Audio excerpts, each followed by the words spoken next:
What's up guys, I'm Coach Fadi, and in this lesson we're focusing on two things. One being our fighting stance and the other being footwork. But before we get started, let me just speak about the significance of both. In terms of our fighting stance, we need to be sturdy and agile. In terms of our footwork, we need to put ourselves in a better position offensively and defensively. Without further ado, let's get started.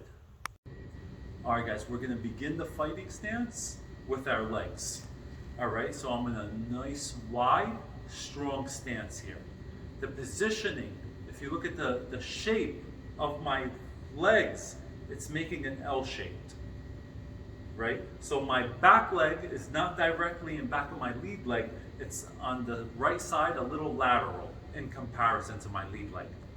Now moving on to my feet, my toes of my lead leg are pointing towards 1 o'clock. My toes of my back foot are pointing towards 3 o'clock, 2 o'clock, or somewhere in between. Whatever you feel more comfortable with. Now my knees are slightly bent, my hips are slightly bent, and I'm gonna square my shoulders up a little bit. Right now, I'm gonna take my fingers. How do I make a fist? I'm gonna take my fingers, I'm gonna wrap them into my palm. My thumb is gonna curl or wrap right underneath, exposing my knuckles. And I'm gonna give it a little squeeze here, right? This way I flex all the muscles and the joints and the bones in my hand, so when I hit, right, I don't break my hand. Now, I'm gonna bring my hands up by my eyes. I'm gonna close this gap between my arms, right? Now, if you look at my forearm here, from my hand to my forearm, my mid-forearm to my hand is gonna protect my face and my head, right? Mid-forearm to my elbow is gonna protect my body, right? And I wanna put this in a nice position where it's easy to defend or block or catch punches coming in. So it doesn't necessarily have to be in a position to block the punch right in the beginning, but it has to be in a position that's easy to maneuver when punches are coming in. Now, why do I choose this stance, a wide, long stance that's somewhat flat-footed, is because I could absorb strikes without losing balance or the integrity of my fighting stance.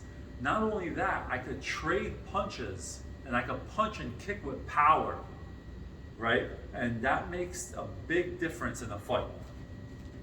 So I'm in my fighting stance here. I'm closing this gap. My hands are protecting my face. My elbows are protecting my body. Now, this is a good stance if you're in range with your opponent, right? If you're in reach, right? Now, if you're out of range of your opponent, that your opponent can't reach you, you could bring your arms down and let them rest on your body. Make sure you tuck your chin in, right? And then when you're in range again, just lift them and close them again. This way you can stay safe, right? Now, moving on to movement, right? Let's say I want to move forward. My lead leg is gonna step, my back leg follows, right? Maintaining the same stance I originally had. If I want to step backwards, my back leg steps, my front leg follows, maintaining the same stance. And make sure you don't drag your feet, right? Because you're not gonna be able to move fluently like that.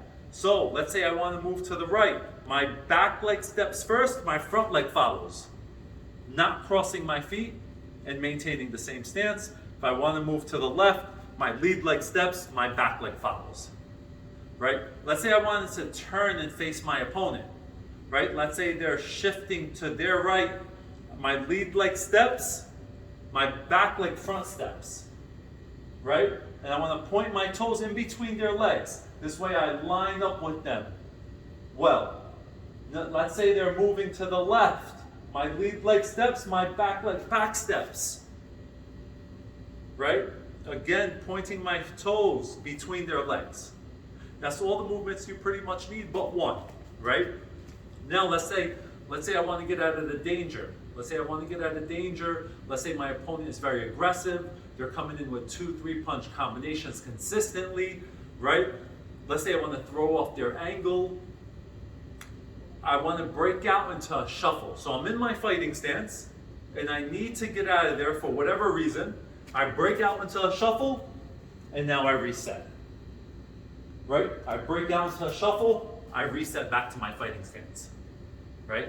And this is my base fighting stance. So I could punch from here. Right? I could kick from here. Right? I could defend from here. There's a lot of things I could do from this stance. And this is a basic MMA stance. And I prefer this stance more than other stances, again, because I could punch with power. I could kick with power. I could defend without losing balance or the integrity of my fighting stance. And these are very important points in mixed martial arts.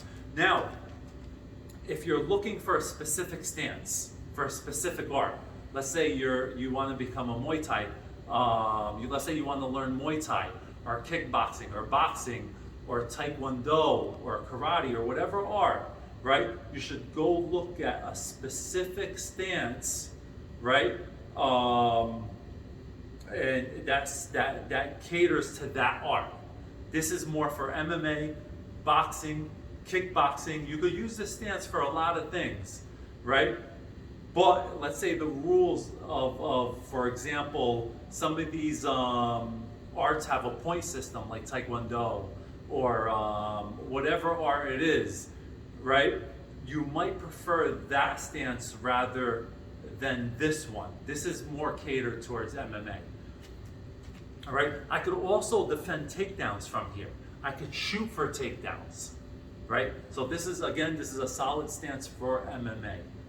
I'm gonna give you guys a quick summary of what it looks like in real time.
Hope you guys enjoyed this session. If you did, please subscribe and I'll see you guys next time. What's up, guys?